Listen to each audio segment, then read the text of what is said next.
All right, hold on a second. Is this actually your vehicle? Yeah. Because those are government plates. I need to know how you got this truck. It's assigned to me. Assigned how? I'm asking because this looks like it could be stolen. It's not stolen. Then help me understand why you're driving it, because right now this doesn't add up. Then run it. Standing this close asking the same thing isn't fixing Don't tell me anything. how to... Officer Ryan Mitchell had been with the Las Vegas Metropolitan Police Department for exactly 7 months when he walked into a situation that would demolish his law enforcement career and cost the city $2.8 million, sir. He was 26 years old, fresh from the academy with decent marks, and an evaluation that praised his enthusiasm while noting concerns about his tendency to escalate situations unnecessarily. He had 0 complaints on his record yet because 7 months wasn't long enough to accumulate much of anything, but his field training officer had documented 3 separate incidents where Mitchell made assumptions about people based on their appearance rather than their actions. Those incidents were logged in his training file, reviewed by his sergeant, and then promptly forgotten because Las Vegas Metro was hemorrhaging officers and couldn't afford to fail recruits who technically met minimum standards. One Wednesday afternoon in Las Vegas, his inexperience and unchallenged prejudices converged with a federal agent refueling his vehicle. And that convergence would end Mitchell's career before it truly started, trigger a federal lawsuit that named the entire department, and expose how agencies put poorly trained officers on the streets without adequate supervision or accountability. A black man in his late 30s, Special Agent Terrence Williams, was standing at pump number 7 at a Shell station on East Desert Inn Road, filling up his unmarked government SUV during a brief break from surveillance work. No crime, no disturbance, no threatening behavior. Just a federal law enforcement officer in plain clothes taking care of routine business during a long shift. But Officer Mitchell saw him through the warped perspective of a rookie who'd absorbed more stereotypes than actual police training, who couldn't distinguish between suspicious activity and normal human behavior, and who was about to discover that making snap judgments about people's legitimacy in public spaces destroys careers.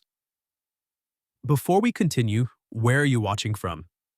If this is your first time here, please hit that subscribe button.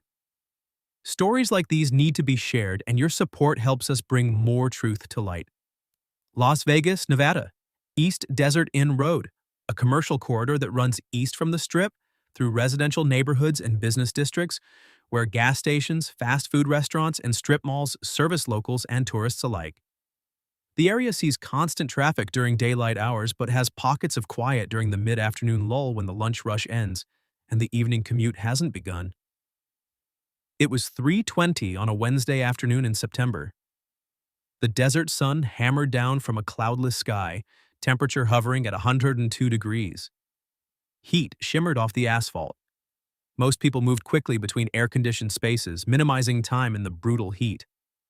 Special Agent Terrence Williams had been with the Bureau of Alcohol, Tobacco, Firearms, and Explosives for 13 years.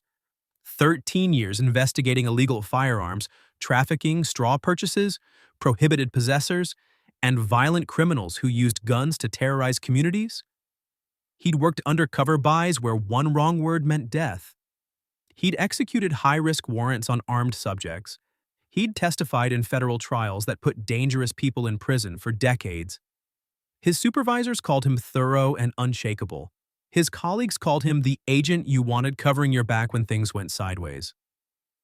At 38 years old, Terrence Williams was one of ATF's most capable investigators, respected throughout federal law enforcement, and trusted with cases that required both tactical expertise and investigative precision. That Wednesday, Williams was working a firearms trafficking investigation that had consumed the past 8 months of his life. A network moving guns from Nevada into California and Arizona, selling to prohibited persons, fueling gang violence across 3 states. He'd been conducting surveillance on a suspected straw purchaser for 6 hours straight, sitting in his vehicle, photographing transactions, documenting patterns. He'd left his office at 9 a.m., grabbed coffee and a breakfast burrito, and parked 3 blocks from the suspect's apartment. By 3:15, his gas tank was approaching empty, and his bladder was protesting 6 hours of surveillance work. He broke off to handle both issues, pulling into the Shell station on Desert Inn Road. Williams drove a government-issued Chevrolet Tahoe, dark blue with U.S. government exempt plates clearly visible. He wore khaki cargo pants, a black polo shirt that concealed his Glock 22 on his right hip, and tactical boots. His ATF credentials were in his front left pocket. His backup weapon, a small revolver, was ankle holstered. His raid vest and equipment were in the rear cargo area, covered with a blanket. He looked like what he was, a plainclothes federal agent conducting fieldwork. Professional but not flashy, practical clothing for a long surveillance shift, armed, but not obviously so. He had every legal right to be exactly where he was, doing exactly what he was doing. But Officer Ryan Mitchell, 7 months out of the academy, didn't see any of that. Mitchell had been assigned to the East Desert Inn corridor 4 weeks earlier. His training officer had reluctantly signed off on him after the minimum required field training period, noting in his evaluation that Mitchell was energetic but sometimes made rapid conclusions without gathering complete information. But the department needed bodies in patrol cars and Mitchell had passed the academy, so he'd been cleared for solo patrol duty. That Wednesday afternoon, Mitchell was driving his assigned beat when he noticed the dark blue Tahoe at the gas station. He observed a black man in casual clothes, no uniform, pumping gas. The man seemed relaxed, unhurried. Mitchell drove past once, noting the government plates, but not really processing what they meant. His academy training had covered what to look for when identifying threats: furtive movements, unusual behavior, people who didn't fit their surroundings. But his training hadn't taught him how to recognize when his own biases were influencing his perception. So when Mitchell saw a black man in casual clothes driving a vehicle with government plates, his mind didn't jump to federal agent or government employee. It jumped to stolen vehicle. Government plates on a Tahoe? Guy doesn't look like government. Maybe he stole it? Maybe it's a fake plate? Drug dealers use government vehicles sometimes. I should check this out. Mitchell circled the block and came back. Williams was still at the pump, waiting for his tank to fill, checking his phone with his free hand. Mitchell pulled into the gas station and parked his patrol car perpendicular to the Tahoe, blocking Williams's exit path. Do you think rookie officers should be required to verify government plates before approaching the driver? Drop your answer below. Williams saw the patrol car pull in and felt his stomach tighten. He'd been a federal agent for 13 years and a black man in America for 38. He knew exactly where this was going. He set his phone down on the hood of the Tahoe, kept his right hand on the gas pump handle, and turned to face the officer approaching him. Mitchell got out of his patrol car and walked toward Williams with the purposeful stride of someone who'd already decided this stop was justified. His hand rested near his service weapon, his eyes scanning Williams from head to toe, taking in the casual clothes, the absence of a visible uniform, the expensive-looking watch on Williams's wrist. "Sir, I need to see your license and registration." Williams kept his voice calm and level, making sure his hands were visible. "Officer, I'm Special Agent Terrence Williams with the Bureau of Alcohol, Tobacco, Firearms, and Explosives. This is a government vehicle. I'm a federal agent. My credentials are in my left front pocket. Would you like me to retrieve them?" Mitchell's expression didn't change. License and registration first? Williams felt the familiar weight of this moment. He'd been here before, not often, but enough times to know the script. A young officer, usually white, who saw him and made assumptions. Sometimes showing his badge ended it immediately. Sometimes it made things worse. "Officer, I just identified myself as a federal agent. I'm armed. My Glock 22 is on my right hip. My backup weapon is on my left ankle. I'm reaching for my credentials now, slow movements. So we're both safe here." Williams moved deliberately, using his left hand while keeping his right hand visible and away from his body. He pulled out his credentials and held them up. The black leather case opened to reveal a gold badge on one side and a photo identification card on the other. Bureau of Alcohol, Tobacco, Firearms, and Explosives. Special Agent Terrence Williams. Badge number clearly visible. Here. ATF Special Agent. Badge number 28461. You can verify this with ATF Las Vegas or call the duty agent at the field office. Numbers on my card. Mitchell took the credentials and examined them with an expression that suggested he was looking for problems rather than confirmation. He studied the badge, the photo, the identification card. Williams waited, hand still raised, wondering if this rookie was going to be smart enough to make a phone call or dumb enough to escalate. Mitchell handed the credentials back. "I still need to see your driver's license." Williams felt anger flash through him but kept his voice controlled. Officer, I've shown you federal credentials. This vehicle has U.S. government plates. I've identified myself and offered verification. What's your reasonable suspicion for this stop? You're at a gas station in casual clothes driving what could be a stolen government vehicle. I've seen drug dealers use vehicles with fake government plates, then verify the plates, call it in. It'll take you 30 seconds to confirm this vehicle is registered to ATF. I'm conducting my investigation. License now. This is where inexperience becomes dangerous. Ryan Mitchell had been trained to establish control, to give commands to ensure compliance, but he'd never been taught how to recognize when his commands lacked legal foundation. He'd never learned that federal agents aren't required to produce driver's licenses during unlawful stops. He'd never considered that his assumptions about who looks like a federal agent might be rooted in racial bias rather than legitimate observation. Williams pulled out his Nevada driver's license and handed it over. Mitchell walked back to his patrol car to run it. Williams remained at the pump, his gas tank now full, watching the rookie sit in his car tapping on his computer. The license would come back clean because Williams had never been arrested, never had so much as a speeding ticket. But Mitchell's problem wasn't going to be solved by a clean license. His problem was that he'd stopped a federal agent without cause. Mitchell came back 3 minutes later.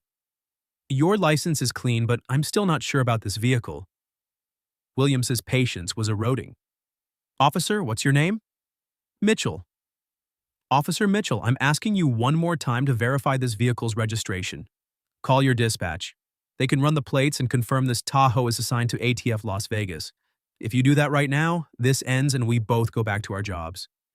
I don't need to verify anything. I'm the one conducting this investigation. You're conducting an unlawful detention. I've identified myself. I've shown credentials. I've offered verification. You've run my license and found nothing. What's your probable cause to continue this stop? Mitchell's jaw tightened. Maybe I should call my supervisor and let him sort this out. Please do, and while you're at it, ask him to. Bring someone who understands federal law enforcement protocols. Mitchell walked back to his car and radioed for his supervisor. Williams pulled out his phone and called his own supervisor, the special agent in charge of the Las Vegas field office. Boss, I'm at a Shell station on Desert Inn. Local officer stopped me while I was getting gas. He won't accept my credentials. He's detaining me despite my explanation that I'm on duty in a government vehicle conducting surveillance. I need you to be aware this is happening in case it escalates. The SAC's response was immediate. Did you show your badge? Yeah, he thinks it might be fake. Is he calling his supervisor? He is. Okay, stay calm. Document everything. I'm heading your way. Sergeant Lisa Chen arrived 8 minutes later. She was a 14-year veteran of Las Vegas Metro who'd worked with federal agents dozens of times and had developed a reputation for common-sense policing that prioritized de-escalation over ego. She pulled in, saw Mitchell standing next to a Tahoe with government plates, while a black man in tactical boots and cargo pants waited by the driver's door, and immediately recognized her rookie had stepped in something messy. Mitchell, what's happening here? Sarge, I observed this individual at the gas station in a vehicle with government plates. He claims to be ATF, but I wanted to verify before letting him go. He's been uncooperative. Chen walked over to Williams. Sir, I'm Sergeant Chen. Can you explain your side of this? Sergeant, I'm Special Agent Terrence Williams, ATF. I was refueling my assigned vehicle during a surveillance operation when Officer Mitchell approached and demanded my license despite me showing him my federal credentials. I've explained I'm a federal agent. I've offered verification multiple times. Instead of making a simple phone call to confirm, he's detained me for nearly 15 minutes. Chen looked at the government plates, then at Williams's credentials when he showed them, then at Mitchell with an expression that suggested she was doing mental calculations about how badly this was going to damage the department. Did you verify the plates? Mitchell hesitated. I was going to, but I wanted to check his license first. Why would you check his license before verifying the vehicle registration? That's basic procedure. He didn't look like a federal agent. And what does a federal agent look like, Mitchell? Mitchell's face flushed. He realized what he'd just said and how it sounded. I mean, he was in casual clothes. So are most plainclothes federal agents. Did you consider that before stopping him? Chen walked to her patrol car and ran the plates herself.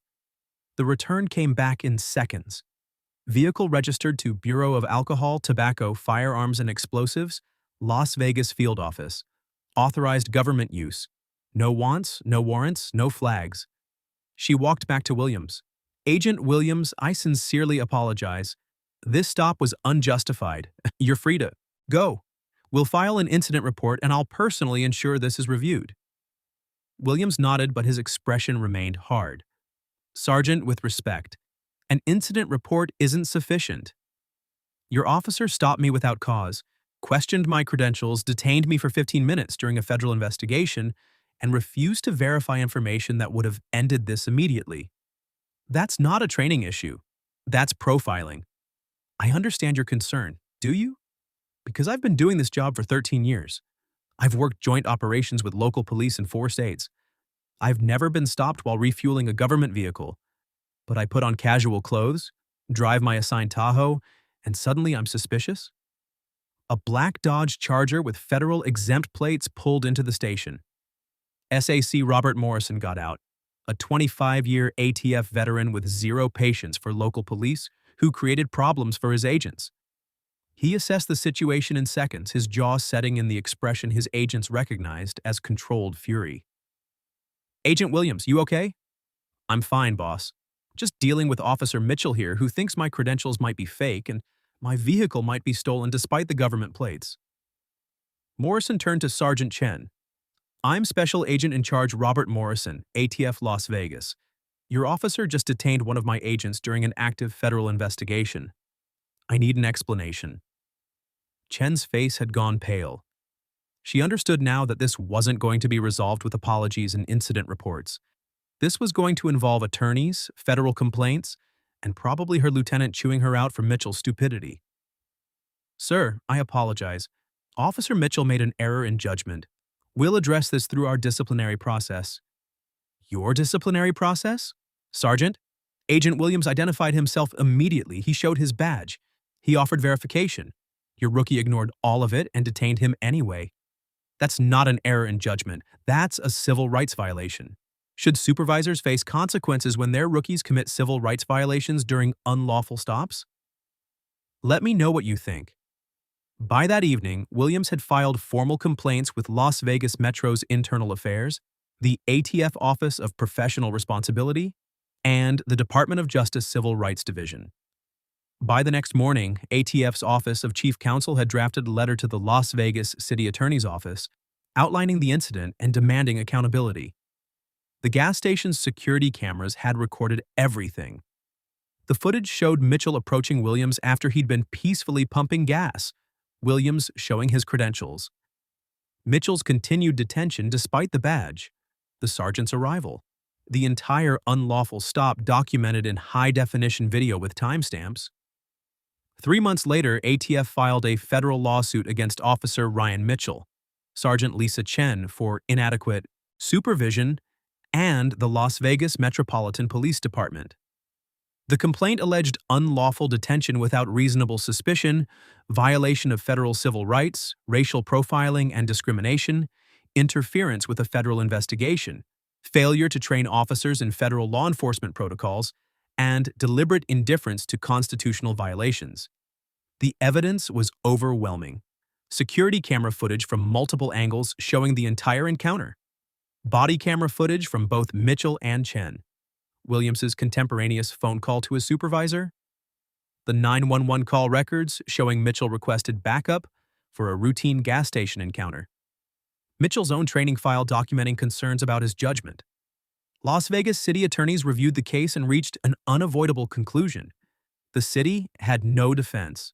A rookie officer had detained a federal agent without cause, ignored the agent's credentials, and refused to verify basic information that would have prevented the entire incident. The violation was clear. The documentation was irrefutable. The city settled 16 months after the lawsuit was filed.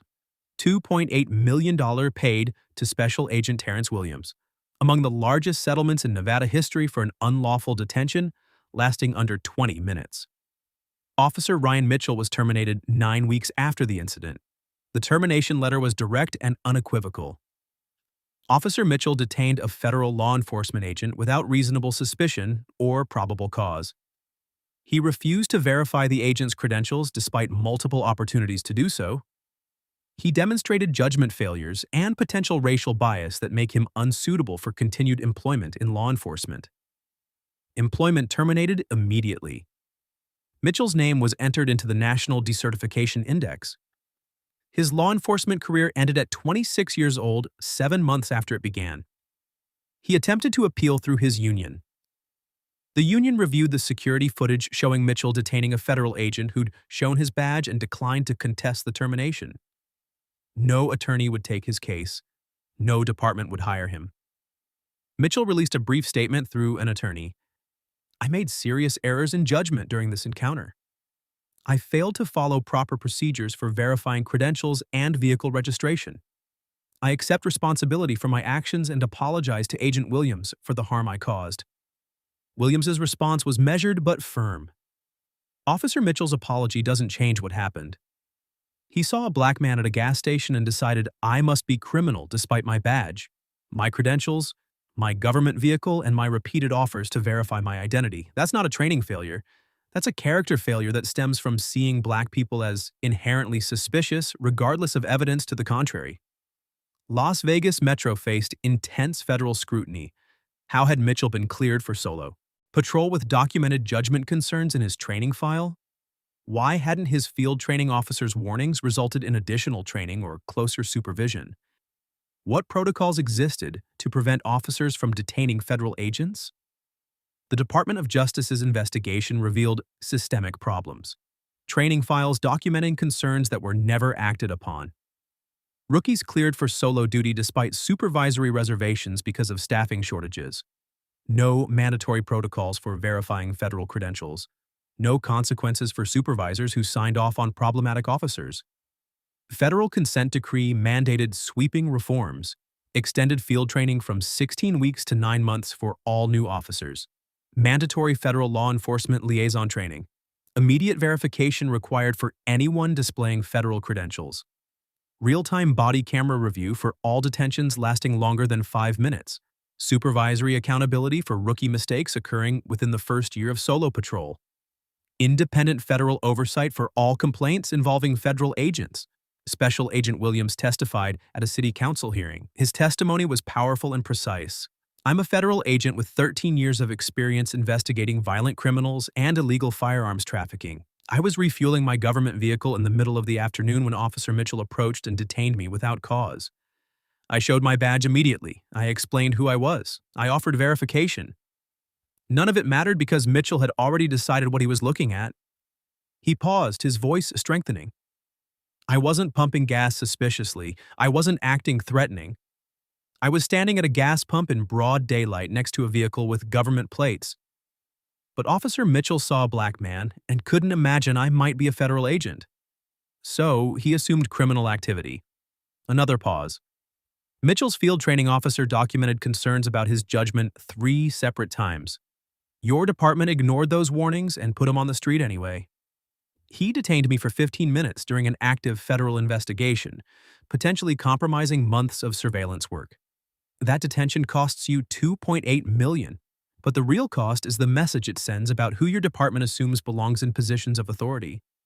Why do some officers assume black people can't be federal agents even when shown credentials? Comment your thoughts. This wasn't about one Wednesday afternoon at a gas station.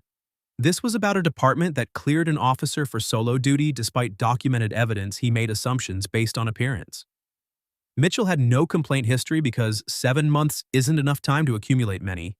But his trainer had seen the warning signs and approved him anyway because Las Vegas Metro needed patrol officers more than it needed properly trained patrol officers. Williams paid the price. Detained at a gas station during a federal investigation. Forced to defend his legitimacy despite showing his badge. Treated like a criminal in front of witnesses while just trying to refuel his vehicle. Mitchell's career is over at 26. That's consequence. The city paid $2.8 million. That's accountability. But money doesn't erase the humiliation of being questioned about your credentials. Termination doesn't undo the harm of being racially profiled by the police you're supposed to work with. Settlement checks don't restore the 15 minutes lost from a critical surveillance operation. The real question is, what changes now? Do departments actually extend field training so rookies learn before they patrol alone? Do they take training officers' warnings seriously instead of prioritizing staffing numbers? Do they teach officers that federal credentials mean something and should be verified immediately? Do they train officers to examine their own biases about who looks like a federal agent? Because if we don't fix the system that put Ryan Mitchell on the street after 7 months, despite 3 documented judgment concerns, if we don't address the training culture that teaches officers to view Black professionals with suspicion regardless of their credentials, then we're just waiting for the next rookie, the next detention, the next federal agent criminalized for pumping gas while Black. Comment if you believe this should be mandatory federal law. Any officer who detains a federal agent after seeing valid credentials faces automatic permanent decertification. No appeals, no second chances, no retraining programs.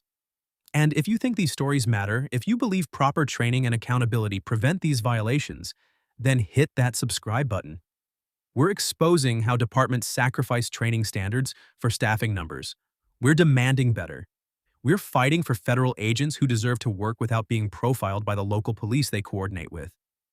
This isn't just about one rookie or one agent. It's about training standards, supervisory accountability, and the system that produces officers who profile before they think.